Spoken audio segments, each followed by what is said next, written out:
2018 YSRന്റെ രാഷ്ട്രീയ ജീവിതം പ്രമേയമാക്കി മഹി വി രാഘവ് സംവിധാനം ചെയ്ത സൂപ്പർ ഹിറ്റ് ചിത്രം യാത്രയുടെ രണ്ടാം ഭാഗം യാത്ര 2 ഇന്ന് തിയേറ്ററുകളിൽ എത്തിയിരിക്കുകയാണ്.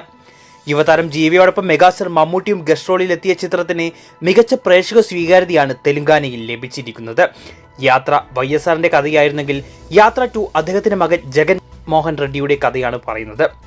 റിലീസിന് മുമ്പേ മികച്ച ബസ് ഉണ്ടായിരുന്ന ചിത്രത്തിന് അത്തരത്തിലുള്ള മികച്ച അഭിപ്രായം തന്നെയാണ് പ്രേക്ഷകരിൽ നിന്നും നിരൂപകരിൽ നിന്നും ലഭിച്ചിരിക്കുന്നത്.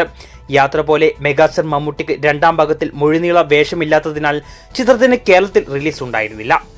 അതുപോലെ തെലുങ്കിന് പുറമെ മറ്റു ഭാഷകളിലും ചിത്രത്തിന്റെ റിലീസില്ല. പതിവ് പോലെ മെഗാസ്റ്റാർ ഗംഭീര പ്രകടനം കാഴ്ചവെച്ച ചിത്രത്തിൽ ജീവയും മറ്റു താരങ്ങളും തങ്ങളുടെ റോൾ മികച്ചതാക്കിയിട്ടുണ്ട്. പൊളിറ്റിക്കൽ സിനിമയായിരുന്നിട്ട് കൂടി ഇന്ത്യയിലും വിദേശത്തും മികച്ച അഡ്വാൻസ് ബുക്കിംഗ് ആണ് ചിത്രത്തിന് ഉണ്ടായിരുന്നത്. അതിനു പുറമെ ഇന്ന് പ്രേക്ഷകരിൽ നിന്നും നിരൂപകരിൽ നിന്നും മികച്ച അഭിപ്രായം കൂടി ലഭിച്ചതോടെ ബ്ലോക്ക് ബസ്റ്റർ ഉറപ്പിച്ചിരിക്കുകയാണ് യാത്ര 2. സിനിമ കണ്ടവർ നിങ്ങളുടെ അഭിപ്രായം കമന്റ് ചെയ്യൂ.